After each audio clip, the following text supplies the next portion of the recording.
Walter, muito obrigado por estares aqui connosco hoje. Nós decidimos chamar-te porque achamos que o tema de financiamento é muito relevante para o mercado imobiliário, pelos motivos óbvios, mas quisemos chamar-te porque consideramos que tu és um expert e uma referência, pelo menos aqui dentro da nossa empresa, nesse departamento. Mas começa por te apresentar um bocadinho para as pessoas também ficarem um bocadinho a saber quem é que tu és. Bom, obrigado eu pelo convite. Para quem não me conhece, meu nome é Walter, eu sou natural da Nazaré, de uma vila mesmo ao lado da Nazaré, Valado dos Frades. Tenho 31 anos, vim estudar para o Porto, sou formado na área da banca e na área da contabilidade. E desde o início, desde que acabei os estudos, comecei a trabalhar na banca e depois na intermediação de crédito. Tu disseste que estudaste contabilidade, certo? Sim. E agora estás a estudar economia? Não. Eu comecei por estudar banca. Ok. Depois fui trabalhar para um banco. Aliás, trabalhei em dois. Trabalhei na Caixa Geral de Depósitos e trabalhei no Crédito Agrícola. Depois o setor bancário não estava um setor muito fácil, até porque na altura em que terminei o curso foi numa época em que tivemos toda aquela situação do BES, não é? Certo. Aquele tema difícil para muitos portugueses. E a banca estava literalmente a fechar agências e a reduzir pessoal, e então a entrada de sangue novo, digamos assim, na área era bastante difícil. E então na altura acabei por me inscrever no SCAP também, ingressei na área da contabilidade e administração. E terminei agora recentemente, até porque tive que fazer uma paragem, porque entretanto tivemos Covid, tivemos muito trabalho, não é que o Covid seja uma desculpa, mas também tive projetos pessoais com a minha casa, etc. E então tive que parar um pouco para me concentrar nos projetos, e depois acabei por ir retomar o curso e terminá-lo. Então tu já tens mais ou menos 11 anos de banca. Sim. Se estou a fazer bem as contas. Sim. Isso... Sim, 11. Sim, provavelmente 11. E nesta empresa há quanto tempo? Já estou aqui vai fazer 8 anos. Ok. Nós nem falámos nisso, mas tu trabalhas Na Max Finance Gold. Exatamente. Sim, ou que seja... é uma empresa de intermediação de crédito, que obviamente que trabalha com todos os clientes, não é? Com o público em geral, mas que obviamente tem uma maior expressão nas lojas do Grupo Vantagem, porque pertence ao grupo da Remax Vantagem. Muito bem. E no ano passado, mais ou menos, qual é que foi o volume de negócios que vocês fizeram em termos de financiamento para crédito à habitação? Em termos de empresa, tivemos num volume aproximadamente 200 milhões de euros. É considerável. É um volume considerável. Quantos processos é que fizeste mais ou menos no ano passado? Normalmente fazemos uma média de 10, cada gestor faz uma média de 10 processos mensais. Ou seja, houve uma altura antes de Covid e no Covid, que o Covid foi realmente uma altura que foi uma surpresa para toda a gente, porque ninguém sabia muito bem como é que toda a economia e como é que as pessoas iam reagir. E o Covid foi uma surpresa porque em pleno Covid nós acabámos por aumentar as transações e tivemos transações na ordem dos 20 transações mensais, não é? Ou seja, um gestor de crédito fez 200 e muitos processos naquele ano, não é? E depois o mercado teve depois também uma correção, não é? Um pouco, mas o volume continua a aumentar. Ou seja, tu nos últimos anos ajudaste umas centenas de pessoas. Sim, bastantes. a conseguir comprar a casa, no fundo. E eu imagino que isso seja uma profissão, de certa forma, que... Sim, gratificante. Que é gratificante. Sim, há um reconhecimento pelas pessoas, não é? Obviamente que é o nosso trabalho, não é? E nós temos que fazê-lo para ganhar dinheiro para o nosso dia-a-dia, mas esse reconhecimento das pessoas, não é? Também é muito importante para nós, não é? Ver que, obviamente que comprar casa é o sonho de muitos portugueses, e pronto, fazer parte desse projeto é gratificante. Sim, sim, imagino. Sobretudo porque estava aqui a pensar, para a maioria das pessoas recorre a financiamento para comprar casa. Tu tens ideia de quanto é que será a percentagem de pessoas que compram casa e que recorrem a financiamento? É assim, deverá ser na ordem dos 30-40% das pessoas, porque ainda há uma grande percentagem que é em capitais próprios. Sim. Isso... Sim. Até porque nós temos que verificar que há muito cliente também que é estrangeiro, não é que tenha uma grande expressão, mas também tem, e muitos desses clientes acabam por comprar habitações com capitais próprios, não. Mas sim, os estudos indicam que as estatísticas dizem que é um bocadinho contrário àquilo que o senso comum, não é, acredita, não é? Que há uma grande, ou seja, 90 ou 80% das pessoas recorrem a financiamento. Eu diria que sim. E não é bem assim. É interessante. E será talvez porque a maior parte das pessoas que compra a casa já não é a primeira aquisição? Sim. Muitas vezes por aí, porque as pessoas acabam por aproveitar o mercado, teve uma evolução bastante positiva, não é? Os preços subiram bastante nos últimos anos e possibilita que muitas pessoas acabam por ter ali uma mais-valia considerável que possibilita comprar um novo imóvel sem recorrer a qualquer tipo de financiamento. Não é? Ok.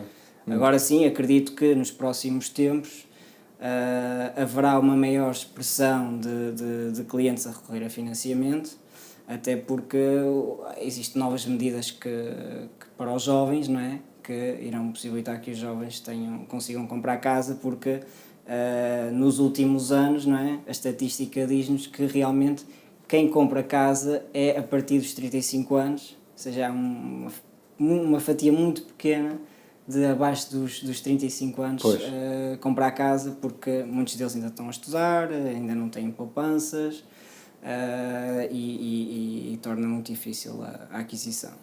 Faz sentido isso que dizes. Eu se calhar tenho esta impressão talvez porque trabalho bastante com compradores e com compradores jovens. Talvez até pelo facto de eu também próprio ser um jovem, talvez seja mais procurado por essa faixa etária. Mas se calhar tenho essa impressão vindo daí. Agora confesso que fiquei um bocado impressionado com essa estatística, mas depois pensando nessa falange da população já um bocadinho mais envelhecida, faz sentido, porque a maior parte deles já estão a revender para comprar. Exatamente. E portanto na maior parte das vezes até nem precisam de se endividar e até procuram evitar isso, e faz sentido que assim seja. Falaste aí num ponto que é importante e que é interessante para mim, que é como é que vai funcionar agora esta questão do financiamento a 100% para os jovens. Mas já vamos a esse tema. Eu preparei aqui uma série de perguntas, portanto se me vires a olhar aqui para as minhas notas, sim, e se me virem aí a olhar para as minhas notas volta e meia, não me levem a mal, é só para me ir orientando na nossa conversa. Em primeiro lugar, eu gostava de falar um bocadinho acerca da banca no geral em Portugal. Eu acho que muitas pessoas se interessam por este tema. E uma pergunta que eu gostava de fazer, que é relativamente simples, mas que muitas pessoas provavelmente terão esta pergunta, é no fundo como é que funciona um banco? Ou seja, onde é que um banco vai buscar dinheiro e como é que consegue conceder empréstimos continuamente? Ou seja, como é que funciona o setor da banca? Ok. Sim, um banco aquilo que faz é comprar e vender dinheiro, não é? Basicamente, uma empresa, aquilo que faz, não é? Se pensarmos numa empresa que nós estamos habituados, sei lá, um comércio, com um café, uma pastelaria, um restaurante, o que for, ou uma empresa que vende computadores, elas precisam sempre de comprar alguma coisa, não é? Ou seja, elas têm que investir, têm que comprar peças, ou têm que comprar farinha, ou o que seja, para depois vender aos seus clientes. Certo. Os bancos fazem exatamente a mesma coisa, ou seja, os bancos compram dinheiro aos depositantes, não é? Comprar entre aspas, não é? Ou seja, as pessoas depositam dinheiro no banco. As pessoas cedem esses capitais ao banco, não é? Em contrapartida de uma remuneração, não é? Acho que é os famosos depósitos bancários, e aquilo que o banco faz é utilizar esses depósitos para conceder crédito. Obviamente que essa concessão de crédito é feita através de fórmulas, através de um multiplicador financeiro que é possível aos bancos fazerem, ou seja, os bancos têm capacidade de, mediante determinados níveis de depósitos, poder conceder até X crédito. Vou dar um exemplo, por exemplo, um banco que recebe 100 mil euros em depósitos pode transformar esses depósitos, digamos assim, em 1 milhão de euros de crédito, ok? Ou seja, é aquilo que o Banco Central, não é, permite que os bancos façam, que é alavancar esse dinheiro, não é, para gerar mais riqueza, não é? Aquilo que os bancos depois ganham é uma margem entre aquilo que pagam e aquilo que recebem, ou seja, o banco pode pagar 1% pelos depósitos, recebe 2% pelos créditos que concedeu, ganha 1%. Exatamente. Ok. E porquê é que nós, no fundo, porquê é que precisamos de um banco? Ou seja, porquê é que em Portugal nós quisermos um empréstimo? Eu sei que existem algumas soluções e já lá vamos, mas no fundo, porquê é que eu preciso de um banco? Se eu quiser comprar uma casa e se eu não tiver dinheiro? Porquê é que não existem outras soluções? É assim, não existem outras soluções porque para que haja, primeiramente para que haja a concessão de crédito, não é? É preciso que essa instituição tenha capitais suficientes, não é? Para poder conceder crédito, não é? Ou seja, um banco ou qualquer instituição, não vamos falar de bancos, porque obviamente que as únicas entidades que podem receber depósitos são os bancos e as caixas que nós também conhecemos, que é aqui em Portugal temos a Caixa Económica Montepio, não é? E temos a Caixa de Crédito Agrícola, não é? São outras duas instituições que não têm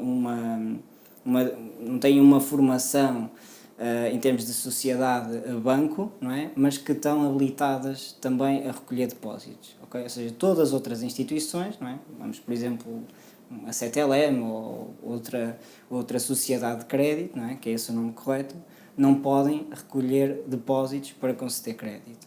Ora, nós para que haja essa concessão de crédito, as instituições teriam que ter um capital muito avultado, não é?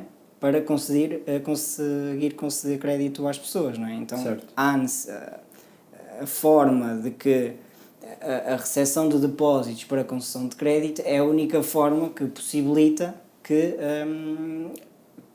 conseguir disponibilizar dinheiro às pessoas, não é? Quantidades avultadas de dinheiro às pessoas num curto espaço de tempo, não é? E daí até costuma-se dizer que, e se calhar há pessoas que não vão gostar do que eu vou dizer, mas vivemos num regime de capitalista, não é?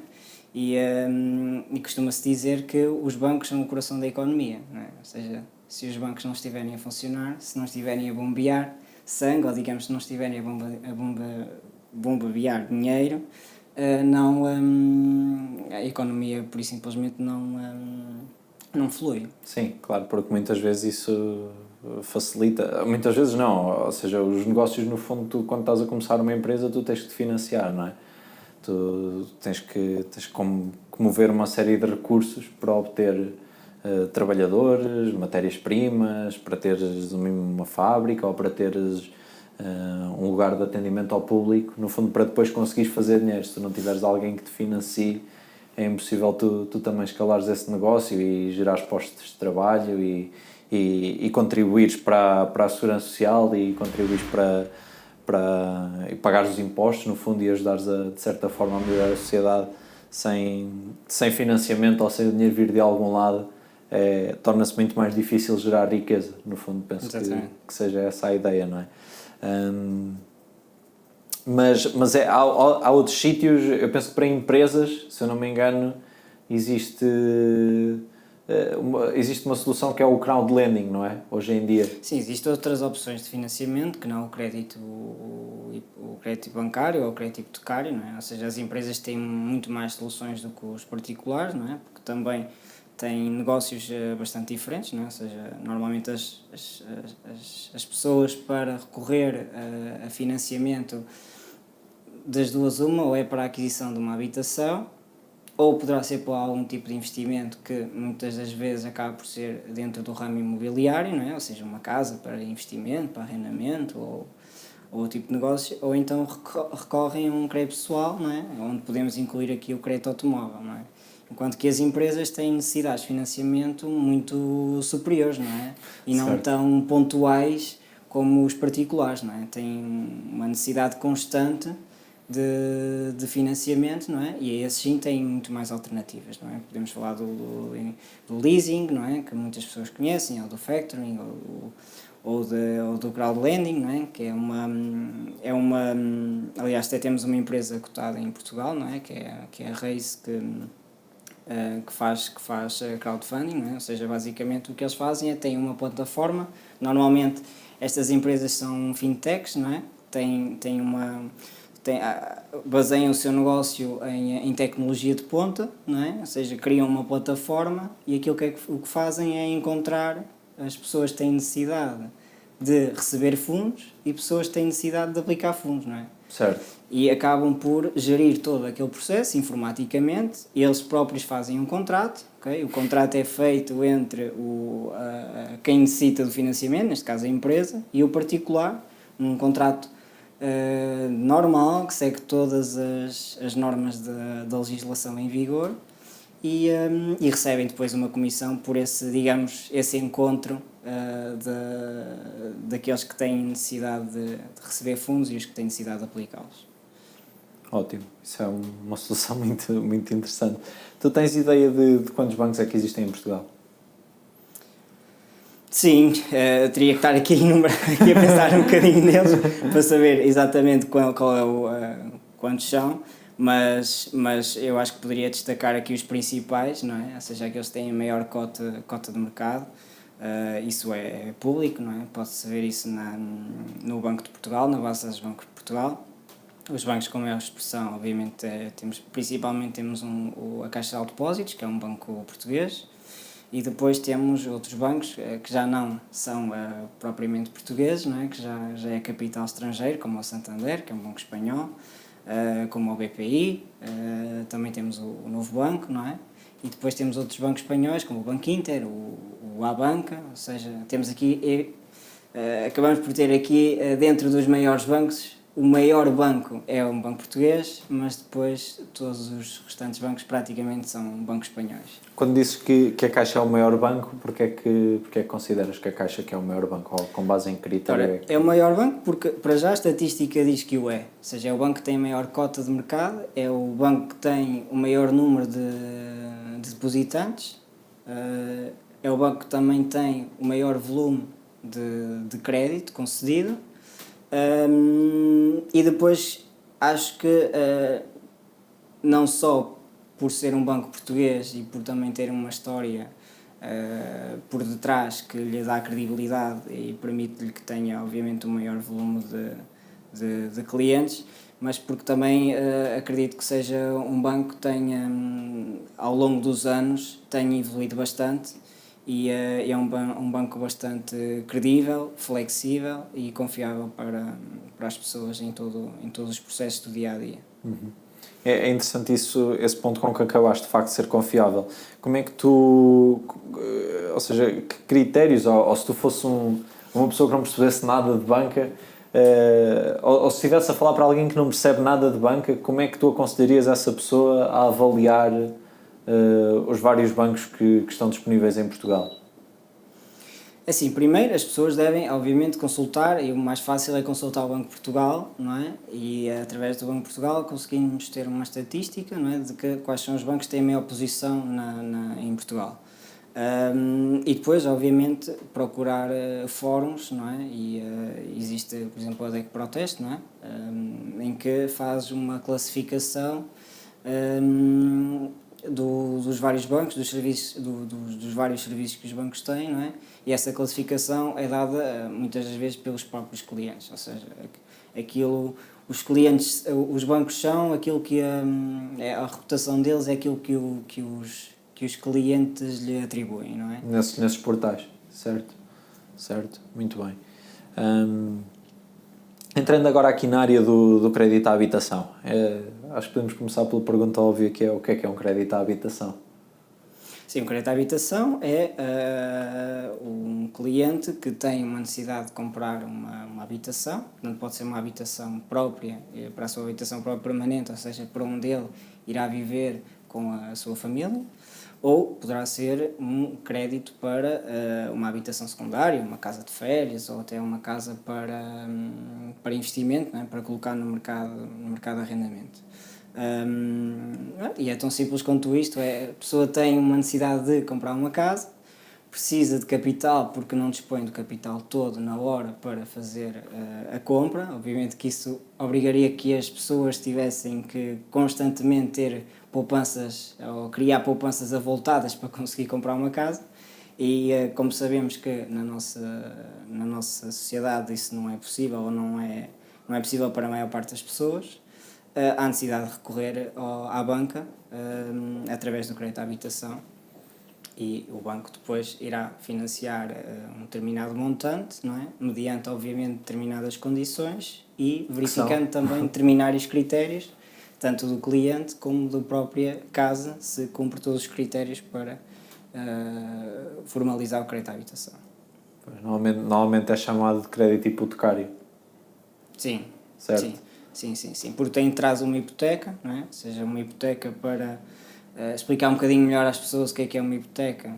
Uma hipoteca é uma garantia real, não é? Ela vem legislada no nosso Código Civil, as pessoas podem consultar. É uma garantia real sobre um bem móvel ou imóvel sujeito a registro, ou seja, tanto as casas como os carros, não é? Todos os bens que estejam sujeitos a um registro podem estar sujeitos a uma hipoteca, okay? Ou seja, pode ser constituída uma garantia, não é? Sobre aquele imóvel. Ou seja, as pessoas, como o imóvel é um bem sujeito a registro, ou seja, as pessoas podem consultar o seu BI, entre aspas, não é? Ou seja, e verificar todo o histórico do imóvel, verificar quem é que é o proprietário, a certidão. Verificar quem é o proprietário do imóvel, se o imóvel tem algum ónus ou não, se o imóvel tem alguma hipoteca em vigor ou não. E a favor de quem? E a favor de quem? Normalmente está lá registado. Ou seja, no fundo, a hipoteca nada mais, nada menos é do que uma garantia de que se o crédito não for pago... essa garantia pode eventualmente ser executada. A pessoa que tem direito a esse crédito pode ficar com aquele bem. Exatamente. Certo. E uma taxa de juro, o que é? Porque é que toda a gente fala em taxas de juro? Sim, taxas de juro, nós temos que primeiro esclarecer as pessoas de que o que é a taxa de juro. Primeiro, taxa de juro é o preço do dinheiro. Não precisamos de complicar muito. Uma taxa de juros descomplicando ao máximo possível o preço, não é, que nós pagamos por o dinheiro, não é? Certo. Obviamente aquilo que nós costumamos ouvir falar é a Euribor, ou a Euribor subiu, ou a Euribor desceu, etc. E o que é a Euribor? Ou seja, a Euribor é muito diferente daquilo que são as taxas de juro, não é, do mercado. Ou seja, aquilo que a taxa de juros que o Banco Central define. Muitas vezes há esta confusão de que quem define a Euribor, o valor da Euribor, é o Banco Central Europeu. E isso não é assim que as coisas acontecem. Okay? Aquilo que o Banco Central Europeu faz é determinar a taxa de juros de referência. Okay? Normalmente o que acontece, e é sempre assim que acontece, seja de uma forma mais lenta ou mais rápida, o que acontece é que a Euribor tende a acompanhar aquilo, ou seja, tende a convergir para a taxa de referência que o Banco Central atribuiu. Okay? Ou seja, o Banco Central aquilo que faz é executar medidas de política monetária para estabilizar os preços na zona euro. Ou seja, o principal objetivo do Banco Central é que a inflação esteja estável em torno dos 2%. E para isso o Banco Central tem que tomar medidas, tem que tomar decisões. Ou sobe a taxa de referência ou baixa a taxa de juros de referência. Okay? Só que sabemos que, obviamente, que depois a Euribor vai, inevitavelmente, acompanhar estas decisões. Okay? Pronto, isso não vale a pena, se calhar estamos aqui a explorar muito com as pessoas. Eu acho que é interessante, porque no fundo eu acabei por não perceber Se calhar eu percebo, não é? Mas eu acabei por não perceber, por exemplo, quem é que define o que é a Euribor. Ou seja, tu acabaste de me dizer que não é. Existe uma taxa de referência do Banco Central Europeu, mas que isso não é a Euribor, e a verdade é que nós ouvimos sempre falar Exatamente. Em Euribor. Quem define a Euribor são os próprios bancos, ok? Ou seja, a Euribor é uma média aritmética, e aritmética porque tanto os valores máximos e os valores mínimos são expurgados, ou seja, não são contabilizados, isto para que não haja interferências nos valores da Euribor. Certo. Ok? A Euribor é basicamente a média das taxas com que os bancos emprestam dinheiro entre eles. Ok? Ou seja, em Portugal, o único banco que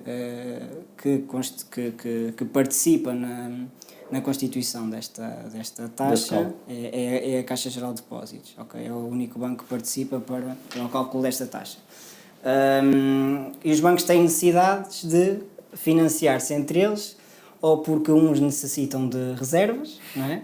Para cumprir, às vezes, reservas obrigatórias junto do Banco Central, ou seja, certo. O Banco Central diz que isto podia estar aqui a explorar muito, mas para as pessoas entenderem um bocadinho mais, só e de uma forma muito mais básica, o Banco Central tem uma necessidade de se certificar que os bancos cumprem todos os seus rácios, ok? E então os bancos têm que provar todos os meses que cumprem os rácios impostos pelo Banco Central. Esses rácios, no fundo, é o dinheiro que o banco tem em reservas. Exatamente, ok? Ou seja, as reservas que eles têm, não é? E qual é o rácio de alavancagem que eles utilizam, ok? Ou seja, os bancos não podem, pura e simplesmente, se está, de certa forma, definido ou pré-definido, de que se com 10 euros eu no máximo posso alavancar 100 euros de crédito, certo. Não podem transformar esses 10 euros em 2.000 euros, claro. Okay? Ou seja, porque estão a expor o mercado a um risco muito elevado, ok? E aquilo que o Banco Central faz é certificar-se que os bancos cumprem esses rácios, nomeadamente os testes de stress que nós às vezes ouvimos muito falar, que a Caixa Geral de Depósitos passou nos testes de stress, ou aquele banco chumbou nos testes de stress, pronto, e advém daí, ok? E basicamente os bancos têm necessidades de ceder dinheiro a outro porque tem capital a mais, ok? E se tem capital a mais, esse capital não pode ficar parado, tem que ser investido, não é? E outros têm necessidade de receber fundos de outros, e então captam esses fundos e basicamente a Euribor é mesmo isto, é a média com que eles, é a taxa média com que eles se financiam entre eles, ok? Ok. Muito bem. Agora, obviamente que ela acaba por ser convergente com a taxa do Banco Central. Porquê? Porque, se pensarmos bem, é muito fácil entendermos o porquê. Ora, se a Euribor, ou seja, se um determinado banco diz-me que para me ceder capitais cede-me uma taxa de 4%, se o Banco Central diz que me cede capitais a 3%, obviamente, a quem é que eu vou recorrer? Vou recorrer diretamente ao Banco Central. Certo. Ora, o que é que isto faz? Isto faz com que a procura no mercado interbancário diminua. Então isso faz automaticamente com que a taxa Euribor diminua. Sim. Ou seja, o Banco Central, tomando estas decisões, não, estas medidas, se sobe ou destas taxas de referência, automaticamente, de uma forma indireta, está a regular o mercado. A Euribor. Okay. Sim, no fundo está a regular o mercado, ou seja, os bancos tiverem taxas manifestamente superiores àquela que é definida pelo Banco Central, no fundo não vão sobreviver porque ninguém se vai financiar com eles. Ok, faz todo o sentido. De que forma é que tu achas que as recentes alterações económicas, e falamos obviamente da inflação que aconteceu um bocadinho ali depois do Covid, e também da estagnação económica e que levou à subida das taxas de juros, sobretudo ao longo dos últimos 2 anos, ano e meio, talvez? Sim. Que impacto é que isso teve nas taxas? É óbvio, porque toda a gente sabe que as taxas de juros subiram, mas que impacto é que tu notas que isso teve no mercado imobiliário em geral?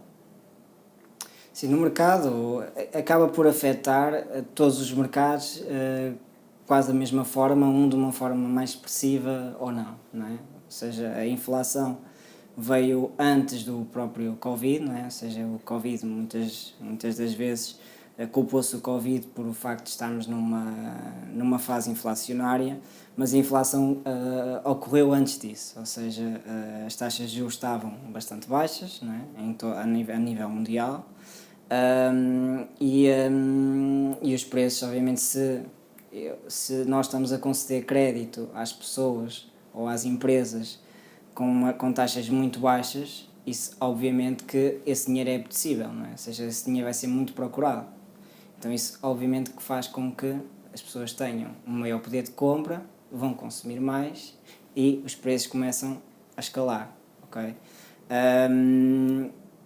Esta inflação vem também um pouco porque, e já vem um bocadinho atrasada na Europa, porque a Europa também se atrasou um pouco na subida da taxa de juros de referência, ou seja, nos Estados Unidos a taxa de juros começou a subir muito antes da taxa da Europa, ou seja, tudo aquilo que nós comprávamos aos Estados Unidos, ou seja, aquilo que nós importávamos aos Estados Unidos já vinha com uma inflação superior, não é? Ou seja, porque se eles subiram as taxas, não é? Os produtos deles os preços já estavam mais elevados, e nós quando importávamos estávamos, de certa forma, a importar essa própria inflação, não é? Okay.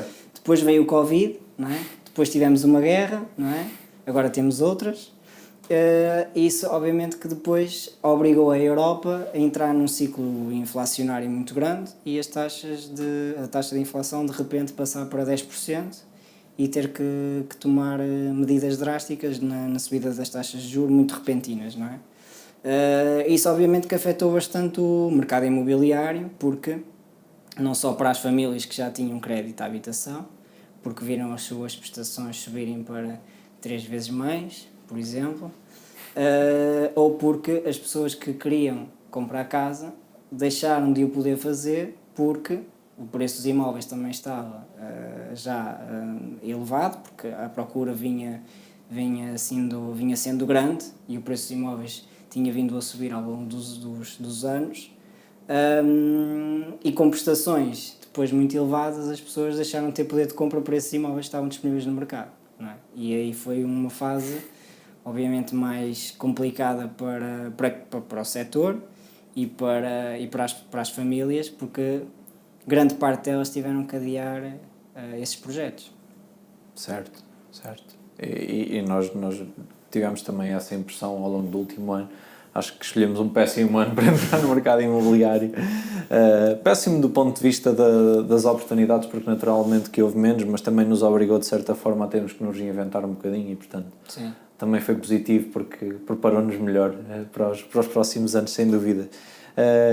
Que tendências é que tu observaste ao longo deste período? Ou seja, houve alterações comparativamente àquilo que foi o período pré-Covid, vamos chamar-lhe assim para facilitar, na maneira como as pessoas se financiavam e como tomavam as decisões relativamente ao seu financiamento? Sim. Nós tivemos uma fase em que o que define tudo é a necessidade, ou seja, não é muito, obviamente que o preço do dinheiro ou o preço das casas define como é que eu me vou comportar ou como é que eu vou tomar uma decisão, mas principalmente o que define tudo é a necessidade de eu tomar essa decisão, não é? Porque se uma família vive num T1 e entretanto tem 2 filhos, tem a necessidade de se mudar. Certo. Estando o preço das casas alto ou o preço do dinheiro alto, a necessidade está lá. Por isso as pessoas muito provavelmente vão ter que tomar a decisão de comprar uma nova casa, não é? Uhum. Mesmo que esse custo que irão suportar seja muito superior ao anterior, não é? Mas vão ter necessidade de o fazer, é inevitável. Agora eu perdi-me um bocadinho na pergunta que tu me fizeste. A pergunta era no fundo se tu notaste alguma diferença na maneira como as pessoas se endividam, ou seja, claro que nos casos em que há necessidade as pessoas vão sempre precisar de trocar de casa. Se a tua família cresce, por exemplo, tu tens que trocar de casa. Se há um divórcio, uma dessas pessoas invariavelmente vai ter que trocar de casa, muitas vezes até são as duas, não é? Agora, aqui a questão é, as pessoas, tu notas que houve uma diferença daqueles casos em que as pessoas pura e simplesmente queriam mudar de casa? Ou... Sim. Houve ali a tomada de decisão das pessoas passou a ser muito mais demorada. Ou seja, numa fase em que tudo era muito mais fácil, tudo era muito mais facilitado, ou seja, o crédito estava acessível, estava barato, o preço das casas, mesmo que não estivesse o ideal ou aquilo que as pessoas queriam, as prestações eram acessíveis, as pessoas conseguiam recorrer a crédito à habitação para um imóvel com uma prestação inferior àquilo que pagariam no mercado de arrendamento, e isso empurrava as pessoas para a compra da casa, e a verdade é que a procura era enorme, não é? Então as pessoas tinham que tomar decisões muito rápidas, não é? Ou seja, não podiam estar 2 semanas a decidir qual é o banco que vão escolher, ou seja, as pessoas tinham que decidir ali no espaço de 3, 4 dias, certo. Porque senão perdiam o imóvel, porque vinha outra pessoa e comprava. E agora estamos a passar por uma fase bastante diferente, em que há menos imóveis no mercado, é uma verdade, o produto é mais escasso, agora está a retomar. A procura também é estável, mas já não é tão elevada, né? Ou seja, não há tantas leads, ou seja, não há tanta procura, para quem tenha um determinado imóvel, os pedidos de contactos para aquele imóvel já não são da mesma quantidade que eram no passado, e as pessoas têm a necessidade de demorar mais tempo, não é, para tomar uma decisão, ou seja, eu não preciso tomar uma decisão muito rápida, porque a outra pessoa que está interessada no imóvel muito provavelmente também vai demorar a tomar a decisão. Certo. E o risco também é maior agora? E o risco também é maior. Pois. Okay? Porque as taxas de juros estão elevadas, as pessoas estão muito mais concentradas em conseguir o melhor negócio para si, para a sua família, e isso torna o processo mais demoroso. Ok. E como é que tu prevês que... A minha pergunta que eu tenho aqui é na próxima década, mas isso é sempre um bocadinho complicado, porque certamente que a conjuntura será afetada por uma série de acontecimentos que nós nem sabemos quais é que vão ser, não é? Quem é que imaginava em 2020 que ia ficar 2 meses fechado em casa? Sim. Ou no início de 2022 que ia haver uma guerra na Europa, não é? Sim. Portanto, nós nunca sabemos o que é que aí vem, mas eu quero aqui tocar noutro assunto, ou seja, qual é que tu achas que vai ser a influência das soluções digitais e do fintech, no fundo, esta mudança que tem existido na banca ao longo dos últimos tempos? Como é que tu achas que isso vai afetar os próximos anos na banca? Assim, eu acho que tanto na banca como em qualquer empresa, obviamente que podemos excluir aqui alguns setores de atividade, como os cafés, ou pronto, que a necessidade dessa tecnologia não é tão grande, não é? Mas eu acho que praticamente todos os setores, aliás, isso é a coisa mais falada agora, que é a inteligência artificial, toda a gente fala nisso, não é? Uhum. E a verdade é que só nos cabe aceitá-la, não é? Há pessoas que discordam, há pessoas que gostam bastante. Na verdade, eu acho que os que discordam inevitavelmente vão ter que aceitá-la, porque a inteligência artificial tem os seus riscos, como outras tecnologias também têm, mas eu acho que a inteligência artificial vai permitir que o setor se possa automatizar, não é? Ou seja, que as próprias análises sejam muito mais rigorosas e que não haja, ou seja, cada vez menos a falha humana deixe de ocorrer, não é? Ou seja, porque temos sempre máquinas que estão ali a trabalhar e que não enganam, não é? É matemática, não é? E que vai permitir, na minha opinião, eu olho com bons olhos à inteligência artificial, porque eu acho que se a aliar ao meu negócio, possibilita-me que eu possa ter uma relação muito mais dedicada, ou seja, eu posso dedicar muito mais tempo ao cliente, ou seja, em relações pessoais, porque todo aquele trabalho burocrático, todo aquele trabalho de análise que eu tenho necessidade de fazer, não é? analisar dados, introduzir dados, etc. A inteligência artificial vai fazê-lo de uma forma muito mais rápida, ou seja, eu em vez de demorar 3 ou 4 horas a introduzir dados e a analisar dados, ela se calhar vai-me fazer em meia hora, por exemplo, estou a dar um exemplo, não sei se isso vai acontecer, eu espero que sim, e vai permitir que as pessoas tenham muito mais tempo para se dedicar aos clientes. Claro. E também dedicar-se a outras atividades com a família, etc. Ou seja, eu acho que só devemos olhar com bons olhos para ela, obviamente também termos a noção que tem alguns riscos e temos de ter cuidados. Muito bem. Tu achas que atualmente compensa mais comprar ou arrendar? Sim, eu acho que compensa, na minha opinião, compensa sempre mais comprar. Porque o arrendamento não é que seja uma má solução, ou seja, eu acho que tem muito a ver com a necessidade das pessoas, não é? Eu acho que é sempre o então, principal. Em caso é que tu aconselharias um cliente teu a arrendar e em caso é que aconselharias a comprar? Sim, repare, se um cliente que vem estudar para o Porto ou que vem trabalhar para o Porto, mas que ainda não sabe muito bem se vai ficar no Porto ou não, não é?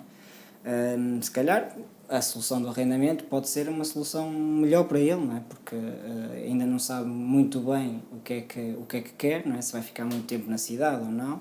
E o arrendamento pode ser uma solução muito melhor do que estar a despender logo bastante capital para a compra de uma casa.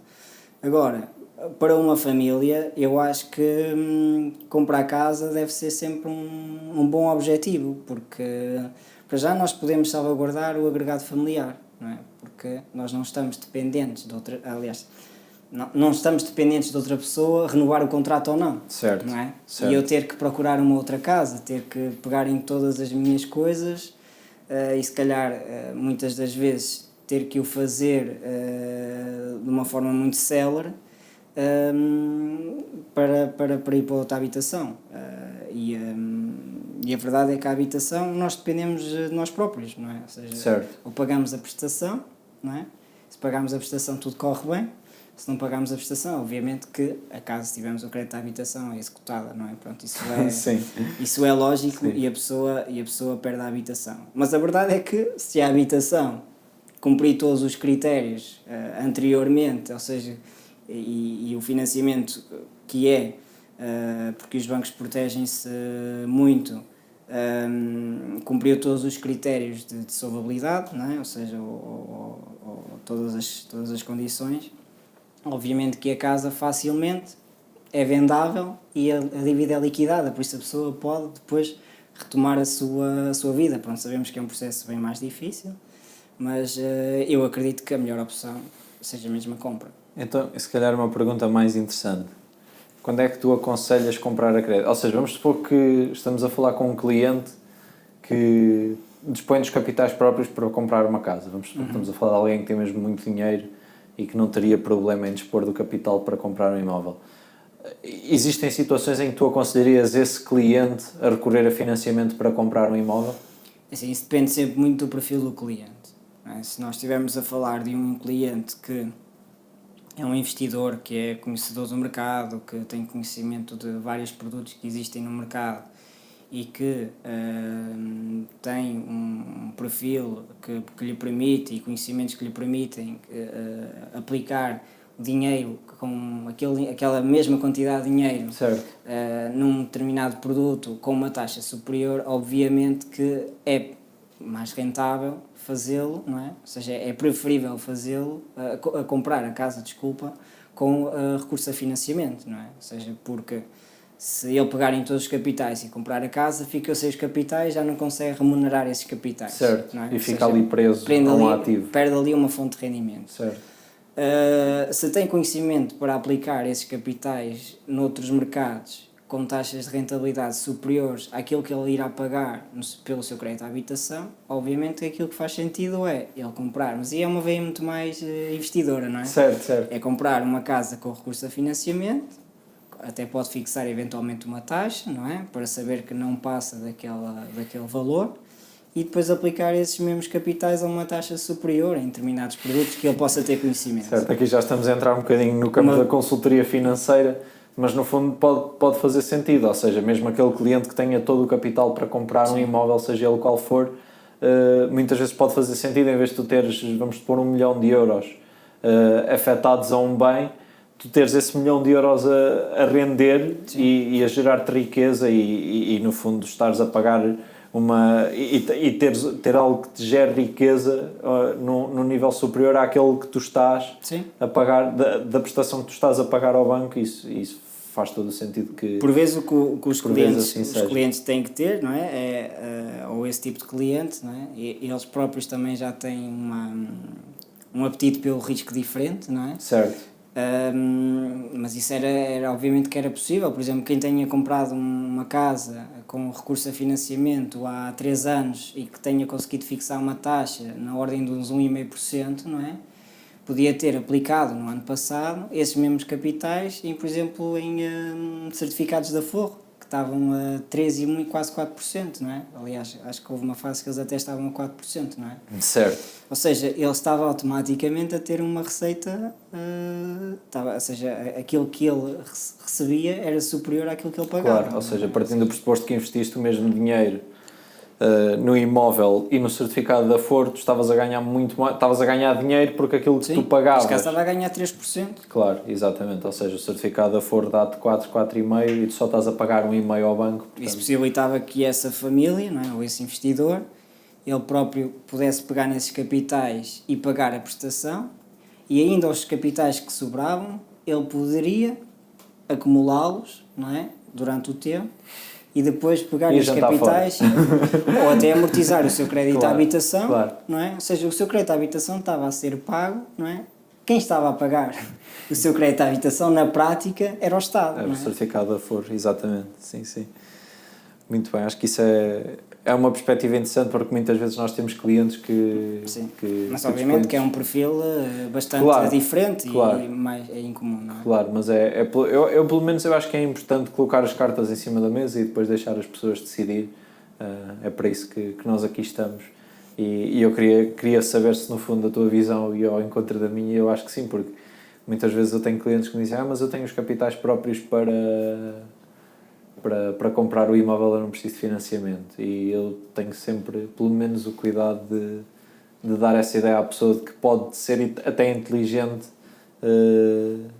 recorrer a financiamento para a compra da casa, porque não vai estar no fundo a aprender o valor de sinal da aquisição do imóvel, mas depois vais continuar a ter o resto desse dinheiro para fazer outros investimentos, e esses investimentos podem te gerar capital em vez de teres aquele valor afetado ao bem. Sim, eu estava aqui a falar numa veia investidora, mas também podemos falar numa família comum que pura e simplesmente decide que prefere recorrer a financiamento para uma parte do valor do imóvel, até pode ser um valor que não seja tão significativo, como 20% ou 30%, porque tem ali a possibilidade que aqueles capitais estão disponíveis para uma eventualidade, ou para a saúde, ou para uma formação dos filhos, se quiserem tirar um curso que, sei lá, que tem um valor avultado, não sei, não é?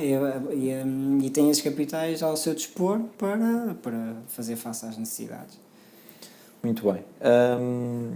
Eu gostava de fazer aqui algumas perguntas relativamente a como é que é lidar com clientes na área da banca. Tu disseste ao início que tens cerca de 11 anos de experiência neste setor, já trabalhaste em bancos, atualmente trabalhas com intermediação de crédito, lidas mais ou menos com 100 famílias por ano, conforme já disseste, houve anos em que foi muito mais. De acordo com essa experiência, quais é que são os preconceitos errados que as pessoas trazem quando entram em contacto contigo, e como é que tu costumas resolver esses preconceitos errados mais comuns? Assim, primeiro nós temos que ter uma capacidade de adaptação ao perfil de cada cliente, não é? Isso o mesmo se passa com os consultores, não é? Certo. Que têm que adaptar o seu discurso ou adaptar-se ao perfil do cliente. Cada um tem necessidades diferentes, cada um tem personalidades diferentes, uns têm uma necessidade maior de serem esclarecidos ao pormenor em determinados pontos, outros nem sequer estão disponíveis para grandes pormenores, querem simplificar muito as coisas, Mas obviamente que nós, no nosso papel de intermediário de crédito, temos sempre de explicar, não é? Com o máximo de rigor, não é? Todas as condições, não é? E todas as possíveis desvantagens e vantagens que o cliente tem. Mas passa um bocadinho por aí, não é? Por verificar o tipo de pessoa que temos à nossa frente e adaptar-nos à situação. Certo, e sendo agora um bocadinho, um bocadinho menos politicamente correto, ou seja, no fundo, quais é que são aquelas concepções que tu podes dizer assim, as pessoas no geral têm este preconceito, têm esta ideia definida e errada acerca de como é que é o processo de crédito à habitação e como é que tu, no fundo, depois contornas essa situação? É assim, as pessoas acham sempre que as coisas são muito complicadas, muito burocráticas, certo. não é?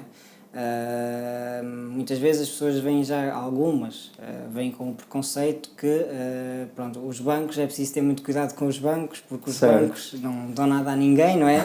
Isto se falarmos na linguagem que nós ouvimos no dia a dia, não é? Sim.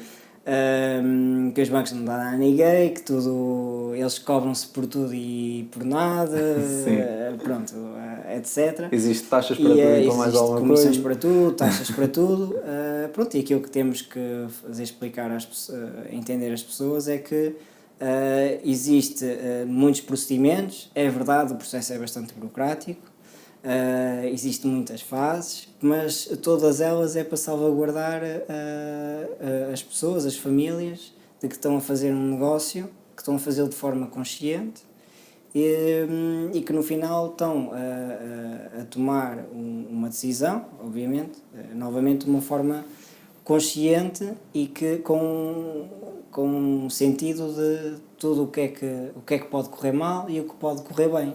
Certo. Agora, sim, não é fácil às vezes tentar desmistificar um bocadinho isto, porque sim, o processo é demoroso, o processo é lento muitas vezes, agora mais rápido, porque também temos a tecnologia ao nosso lado que permite que as coisas sejam muito mais rápidas, mas sim, às vezes torna-se um processo chato, as pessoas acham muitas vezes o processo chato, porque obriga a muitas interações, agora é a aprovação do processo, depois é a avaliação do imóvel, depois mais à frente temos os seguros, depois temos as cartas de aprovação, depois temos a escritura, muitas das vezes alguns tiveram necessidade de abrir a conta, ou seja, há aqui uma série de procedimentos que é maçador. Certo. Para muitas famílias. Certo. E nesse processo, qual é que tu consideras que atualmente é o maior desafio? Ou seja, vamos supor que um cliente vai ter contigo e quer obter financiamento. Sim, eu acho que o processo mais difícil é mesmo as pessoas optarem pelo melhor banco, não é? Ou não é optar pelo melhor banco, porque todos os bancos são bons, não é? É optar pelo produto que mais se assemelha ao seu perfil ou às suas necessidades. E essa é a maior dificuldade, não é? E é também porque muitas das vezes há determinados bancos que poderão dar melhores condições, não é, do que outros, e obviamente que as pessoas procuram sempre o banco que dá as melhores condições, não é? Mas, tendo em conta o perfil dos clientes, muitas das vezes esses bancos não estão disponíveis, às vezes, para dar essas excelentes condições aos clientes, e os clientes têm que optar muitas vezes por um banco que não tinham tanta vontade, não é? Uhum. E às vezes torna-se um bocadinho mais difícil. Eu acho que é esse o processo mesmo, que é dizer à pessoa: eu sei que você queria fechar um negócio com este banco, mas infelizmente, tendo em conta as suas condições, o melhor banco para si é este. Okay. E a pessoa ter que, de certa forma, tinha já expectativas criadas e tem que fazer um reset e ok, é este banco com que eu vou fazer um negócio durante 30 anos. Ok. Como é que tu aconselharias, por exemplo, um cliente que viesse ter contigo preocupado com eventuais recessões? Por exemplo, neste momento estamos num período de instabilidade no Médio Oriente. Como é que tu aconselharias um cliente que venha com esses medos? Ou seja, neste momento é o Médio Oriente, mas se calhar há 2 anos era com a guerra na Ucrânia e há 4 anos atrás era por causa do Covid. Como é que tu aconselhas estes clientes que têm medo do futuro, chamemos-lhe assim? É assim, não há nenhuma... obviamente que aqui vamos incidir-nos sobre qual é a melhor modalidade, não é? Se é uma taxa fixa, se é uma taxa variável, se é uma taxa mista, não é? Que é a junção das duas, não é? Uma fixa e uma variável. Obviamente que não há uma mais certa do que a outra. Existem as três e as três são boas, ok? Não, porque se um produto tivesse 100% certo relativamente aos outros, por isso simplesmente só havia um, não haviam os outros. Certo. Os outros existem porque é um negócio que a maturidade dele é muito longa, não é? Estamos aqui a falar de um negócio que vai ser gerido durante 30, 40, 20 anos, o que for, e ninguém sabe como é que o mercado se vai comportar. Por isso, eu acho que passa novamente muito pelo perfil do cliente. Ou seja, se é um cliente que tem dificuldades em dormir à noite, se a sua prestação no mês seguinte vai subir 200 euros, obviamente que esse cliente não pode optar por uma taxa variável. Mesmo sabendo nós que a taxa variável naquele momento até podia ser a taxa, ou seja, a prestação mais baixa para ele. Mas se a própria pessoa sabe que se eventualmente houver uma alteração no mercado e condiciona toda a sua vida por causa disso, essa pessoa não pode estar numa taxa variável, essa pessoa tem que optar por uma taxa fixa ou eventualmente por uma mista e depois uma variável, e mais à frente poderá querer ver se tem a possibilidade de fazer uma taxa fixa ou não quando entrar num período variável. Ou então, por isso simplesmente temos clientes que dizem, olha, se a prestação subir mais 50 euros ou 100 euros, para mim tudo bem, porque às vezes sobra, outras vezes 10, eu estou perfeitamente consciente disso e vivo bem a minha vida com essas alterações. Ok. Por isso, essas pessoas podem optar por uma taxa variável. Okay. A verdade é que, em termos de a média da Euribor, não é? É uma média que ronda os 2%, não é? E as taxas fixas, normalmente, estão sempre acima dessa média, não é? Por isso, e aquilo que se diz sempre para quem estudou na área da economia é que o mercado está sempre certo, não é? Por isso, o mercado tem flutuações, por vezes as taxas podem subir para 5%, podem descer, mas em média o mercado está certo, tem ali alguns episódios menos bons, não é? Mas que ao longo do tempo tende a ser estável. Ok. Agora, obviamente que se nós olharmos para as coisas de uma forma muito mais empresarial, não é?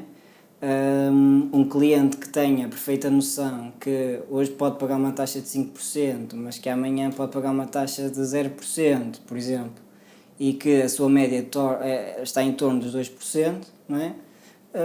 Está tudo bem. Ou seja, na verdade, aquilo que ele pagou foi 2% durante todo o empréstimo, não é? Se a média dele foi 2%, teve episódios que pagou mais e outros que pagou menos. Claro. Ok. Há bocado tu falaste na questão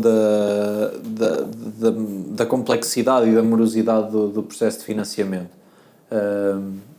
Se calhar muitas pessoas não sabem o que é que faz o intermediário de crédito, mas no fundo como é que funciona este processo? Ou seja, vamos supor que normalmente os clientes até vêm da nossa parte, do consultor.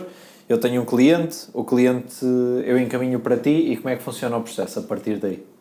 Sim, nós entramos em contacto com o cliente, obviamente há a partilha de informação por parte do cliente, documentação, etc.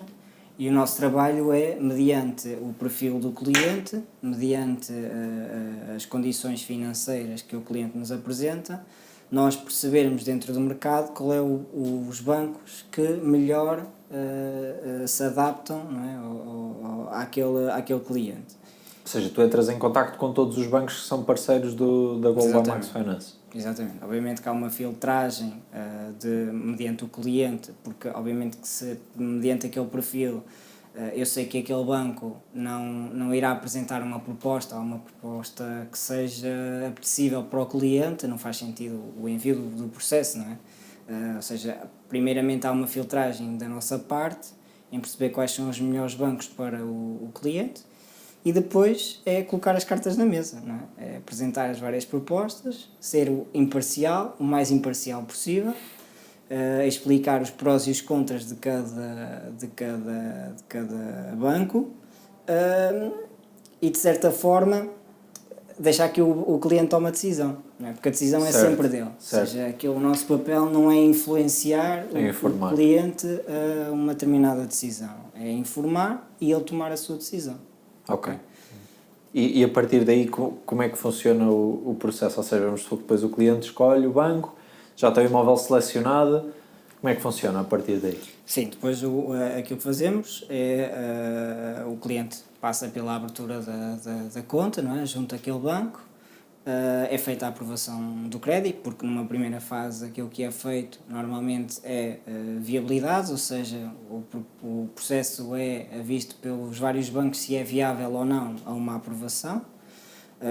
Depois é feita a aprovação do processo, o cliente pede ou solicita a avaliação do imóvel, é feita a avaliação, se o imóvel também cumprir todos os critérios exigidos pelo banco, não só em valor, mas também em condições de habitabilidade, não é? Ou seja, o imóvel tem que ter condições para as pessoas habitar, não é? O banco não pode financiar um imóvel para a habitação própria permanente, um imóvel que não tenha cozinha, não é? Ou que não tenha as casas de banho, não é? Ou seja, o imóvel tem que estar pronto a habitar, tem que ter condições para habitar. Isto porque o banco tem que salvaguardar que a sua garantia tem valor, não é? Porque vai registrar uma hipoteca sobre o imóvel e é a sua principal garantia, e depois passa pelos seguros de vida, não é? A aprovação dos seguros de vida, a aprovação do seguro multirriscos para o imóvel, e no final do processo o banco envia uma carta de aprovação ao cliente, dizer o processo está aprovado com estas condições e a partir da data de hoje tem 7 dias obrigatórios de reflexão, que tem que mesmo refletir, ou seja, o cliente não pode dizer eu tenho 7 dias de reflexão impostos pela lei, mas eu daqui a 3 dias quero fazer a minha escritura porque já refleti o suficiente, não pode, é obrigatório a reflexão de 7 dias e a partir daí marca-se a escritura. Ok, muito bem. Uma pergunta que eu te queria fazer também, e que já tocámos nesse assunto lá atrás, como é que tu achas que vão ser geridos os processos de financiamento a 100% com as alterações que visam ser implementadas a partir, penso que é de 1 de outubro, não é? Sim. A última data que tivemos. Sim, ainda não há, pelo menos a mim ainda não me fez chegar, ou ainda não. Sim, não vi. é um bocado incerto ainda qual é que vai ser a data. Ainda não sei muito bem como é que isso vai acontecer, qual é o mecanismo que vai ser usado, mas houve aqui, pelo menos por parte daquilo que eu li da proposta do governo, era que tinham falado com os vários bancos, tinham reunido com os vários bancos para ver qual é o melhor mecanismo para fazer este tipo de operação, visto que os bancos só podem financiar até 90% do menor valor entre a avaliação e o valor do imóvel, ou seja, isso está definido pelo Banco de Portugal. Os bancos não podem financiar 100% porque o próprio Banco de Portugal não o permite. E aquilo que o Estado vem fazer é para promover também aqui a habitação para os jovens, é dizer ok, nós estamos disponíveis a garantir esses 10%. O mecanismo que vai ser usado, acredito que seja uma garantia mútua por parte do Estado, para permitir que esses jovens tenham a possibilidade de comprar casa, porque sabemos muito bem que as pessoas os jovens acabam por apostar muito na formação, gastam bastante dinheiro na formação, e depois quando iniciam o mercado de trabalho, obviamente que os salários também não são aquilo que eles idealizavam, não é? E a capacidade de gerar poupança para comprar um imóvel é quase nula, não é? Para muitos jovens, não é? Certo. Por isso acho a medida bastante interessante. Acho que esta medida já vem um bocadinho atrasada, muito sinceramente, é o meu ponto de vista. É uma opinião mais pessoal. Ok. Aliás, quando saiu a legislação em 2018 sobre o crédito à habitação, foi uma das coisas que eu disse logo, que acho que sim, faz todo o sentido, crédito à habitação até 90%, porque as pessoas têm que se promover a poupança, não é? As pessoas têm que saber que têm que poupar para poder adquirir um imóvel ou adquirir outros bens, mas também devia-se ter dado logo a possibilidade aos jovens de ter acesso a crédito mais fácil do que as outras pessoas. Ou seja, em 2018 já se podia ter permitido que os jovens tivessem crédito a 100%, até aos 30 anos, por exemplo, e não chegarmos a esta situação em que o Estado tem que intervir para que os jovens tenham habitação. Acho que já podia ter vindo um bocadinho antes. Muito sinceramente também, acho que a medida de ser tudo gratuito também não é propriamente a melhor medida. Sim. Porque acho que podia-se ter isentado os impostos, dentro dos limites, obviamente, ou então ter feito, ok, se dá uma garantia dos 10% para o imóvel, o cliente ou o contribuinte paga os impostos, ou então dá os 10%, ou então dá os 10% e não paga os impostos, do que ter sido feito assim de uma forma tão... Ou seja, para um governo de direita é uma medida um bocadinho de esquerda até, não é? Era isso que me estava a quer-se promover poupança, não é? Certo. Pelos jovens, e na verdade está-se a facilitar. Certo. Por acaso não tenho aqui nenhuma questão preparada acerca disso, mas já que vamos entrar aqui um bocadinho... Mas é só uma questão pessoal. Não, claro, mas íamos entrar aqui nas questões pessoais e se calhar é um ponto que eu não trazia aqui, mas que é interessante saber qual é que é a tua opinião relativamente à falta de literacia financeira nas escolas e na sociedade em geral. Pois, é lamentável, não é? Eu acho que é lamentável por parte do nosso ensino a nunca termos tido uma disciplina sobre literacia financeira. Aliás, agora acho que veio, ou pelo menos vi uma notícia, que iria ser implementado isso, mas já devia ter sido há muito tempo, porque a verdade é que o mundo financeiro é muito vasto.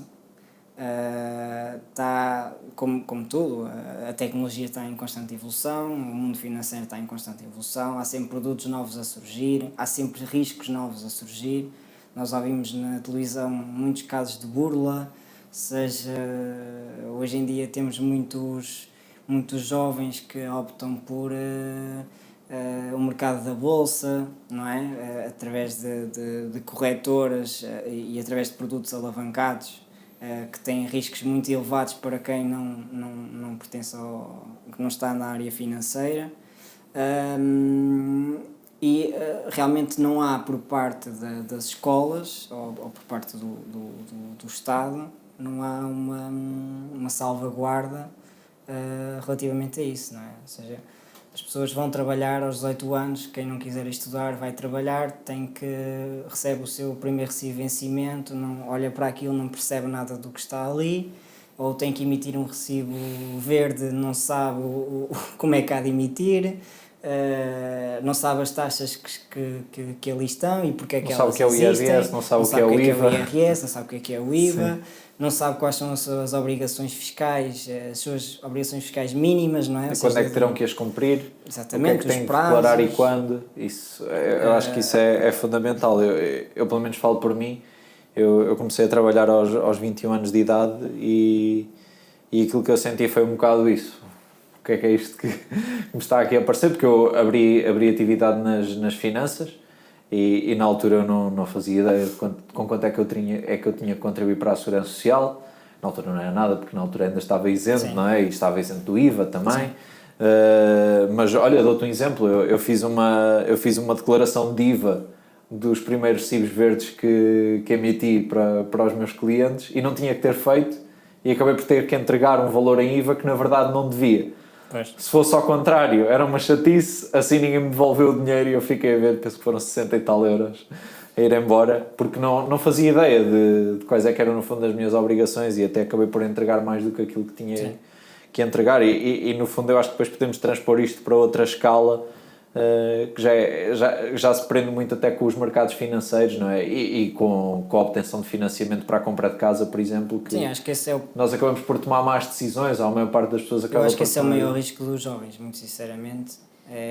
Aliás, aquilo que nós temos vindo a observar, toda a gente tem vindo a observar, é que os jovens têm cada vez mais apetite pelo risco, não é? Ou seja, os jovens têm mais vontade de recorrer a casas de apostas, ou muitas vezes iludidos que poderão ficar ricos através das apostas, ou através do mercado financeiro e não sabem como é que os produtos funcionam. E também existem cada vez mais pessoas prontas para se aproveitar dessa ilusão. Não é? Agora temos os youtubers, não é? Os influencers, não é? Ou seja, há toda essa forma mais fácil, digamos assim, de ganhar dinheiro, não é? E que desperta muito o interesse dos jovens. E sinceramente acho que é obrigatório que haja literacia financeira para abrir um bocadinho os horizontes, não é? Perceberem qual é que é o melhor caminho a seguir, não é? Por outro quais lado, os riscos que... Desculpa Não, ter interrompido, mas ias Terminei. Ok, ótimo. Desculpa ter-te interrompido. Mas no fundo, por outro lado também, com a internet, temos uma sociedade em que a informação está cada vez mais disponível, ou seja, se é verdade que por um lado também é cada vez mais importante estarmos bem informados, também é mais fácil informar-nos, não é? Sim, há que ser criterioso, isso é verdade, mas a verdade é que eu não sei, a mim é um tema que me interessa, mas tu que és naturalmente muito mais versado nesta área do que eu, tu achas que existe informação suficiente disponível para quem se queira informar? Sim, existe informação suficiente. Obviamente que existe informação certa e existe informação errada, certo. Não é? Porque alguém colocou na internet aquela informação. Muitas vezes a informação pode estar deturpada, pode não estar correta e nós obviamente que temos o ensino, que temos os professores e tudo o que ouvimos dos professores é que aquilo é o que está certo, não é? Ou seja, nós damos como dado adquirido que a informação que os professores nos passam é que está correta, não é? Por isso, obviamente que a internet é uma arma muito poderosa em termos de conhecimento, podemos ir lá buscar, mas também temos que ter pessoas com muito mais experiência do que nós, não é? E que são conhecedores da matéria e que nos possam dizer isso que tu ouviste está certo, isso que tu ouviste está errado, não é? E porquê, sobretudo? E dar-nos o porquê. E dar-nos o porquê, porque é que as coisas são assim, exatamente. A conclusão que eu chego sempre é que no porque senão também iríamos estudar a física ou química através da internet e não íamos precisar do professor. Certo, não é? certo. Os professores existem por alguma razão, não é? Para nos passar conhecimento, certo. E conhecimento que está... E para atestar que esse conhecimento que está correto. Ou seja, no fundo, aqui a ideia com que eu fico sempre é que é necessário ser sempre, ou ser cada vez mais criterioso acerca de onde é que nos informamos e sobretudo tentar ao máximo contrastar a informação que nós temos com a opinião contrária. Uma das fontes que nós usávamos muito, de certeza que tu também usaste, que era a Wikipédia, não é? Certo, para fazermos os nossos trabalhos da escola. E eu penso que a Wikipédia em inglês já é considerada fonte bibliográfica hoje em dia. Sim, mas a Wikipédia, como nós sabemos, a Wikipédia são as pessoas que carregam lá... Certo. Qualquer pessoa carrega a informação no Wikipédia, não é? Por isso, aliás, há muita informação na Wikipédia, muitas vezes que não está correta. Certo.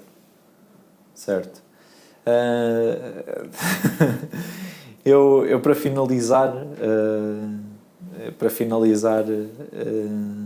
gostava de fazer aqui três perguntas blitz, vamos chamar-lhe assim, então não sabes quais é que elas são, mas a primeira é que conselho é que tu darias ao Walter Silva de 18 anos? É uma boa questão. Ou seja, depois de toda a experiência que tu tiveste ao longo destes últimos 14 anos, ou 13 anos, desde que tu tiveste 18 anos, de que forma é que te aconselharias? Estás-me a fazer pensar bastante. Mas, assim, também a minha experiência de vida é muito curta, não é? Mas o que eu acho é que todas devemos... As coisas têm momentos certos para acontecer, não é? Mas, obviamente que nós temos há coisas que nós podemos adiar ou que não fazemos e podemos fazer mais tarde, mas o conselho que eu lhe tinha dado é não deixes para amanhã o que podes fazer hoje, porque não vais viver outra vez, não é? Aquilo que deixaste de fazer, não vais ter uma segunda oportunidade de voltar à terra e fazê-lo, por isso eu falo agora, não é? Parece-me um excelente conselho. Qual é que tu achas que é a principal competência para alcançar o sucesso nos próximos 10 anos? A principal competência? Eu acho que é a pesquisa constante de conhecimento. Eu acho que o conhecimento está na base de tudo. Acho que, obviamente, com o nosso suor, o esforço é muito importante, né? Aliás, temos, obviamente que temos, em Portugal temos grandes exemplos, né? Como o Ronaldo, não é? Que trabalho, não é? Disciplina. Mas de certeza que por trás daquilo também há muita ciência. Há pesquisa, há conhecimento, não é? Eu acho que é isso, é estarmos constantemente a questionar-nos, não é? Constantemente querer saber mais e porque é que as coisas são assim. No fundo é aquela capacidade de aprender, desaprender e reaprender. Sim. Ok, muito bem. E quando acharmos que já sabemos tudo sobre determinada coisa, nunca vamos saber tudo sobre determinada coisa, mas acho que quando chegarmos àquele ponto em que já sabemos muito, não devemos estagnar, devemos de tentar saber sobre outra coisa qualquer, mais alguma coisa. E aliás, no mundo financeiro, isso é uma área que está em constante mudança. Está sempre a aprender, não é? Porque nós não podemos fazer uma ponte com palitos, não é? Não é possível, acho eu. Não é possível fazer uma ponte para passar caminhões com palitos, não é? Certo. Estou a dar um exemplo um pouco... Não, estou a perceber a analogia, sim. No mundo financeiro é possível fazer quase tudo. Quase todos os tipos de produtos, nós sabemos, há constantemente produtos todos os dias a serem criados e o mundo financeiro é muito, muito criativo. Qual é que é a última pergunta que eu tenho para te fazer desta? Eu disse que eram só 3. Qual é que é a lição mais importante que tu aprendeste na vida? Ui, sei lá, boa pergunta. Realmente estas perguntas não são fáceis. O Alex não é amigo. O Alex não é amigo, não. Qual é que foi a maior lição que eu tive na vida? Opa, olha, não sei responder, muito sinceramente. Não sei responder. Acho que não estou a ver assim agora nada que seja assim uma grande lição. Estás a deixar aqui numa posição um bocadinho constrangedora. Mas, sei lá, uma grande lição. Olha, sei que nada sei, não é? A lição que é aquilo que os mais velhos constantemente nos ensinam, não é? Ou seja, às vezes nós achamos que sabemos tudo e no final não sabemos nada. Ou seja, a vida vai-nos dando humildade às colheres. É. Voltei meio às conchas, mas no fundo nós vamos sempre ganhando humildade. Sim. E percebendo que, ainda para mais num mundo em que estamos todos conectados, não é?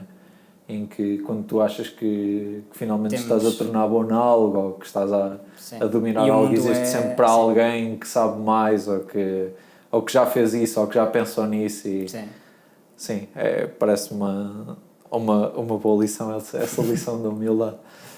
Olha, Walter, muito obrigado por teres perdido aqui esta horinha e tal. Penso que já deve ir mais ou menos numa hora e meia connosco. E espero que possa ser útil para vocês aí desse lado.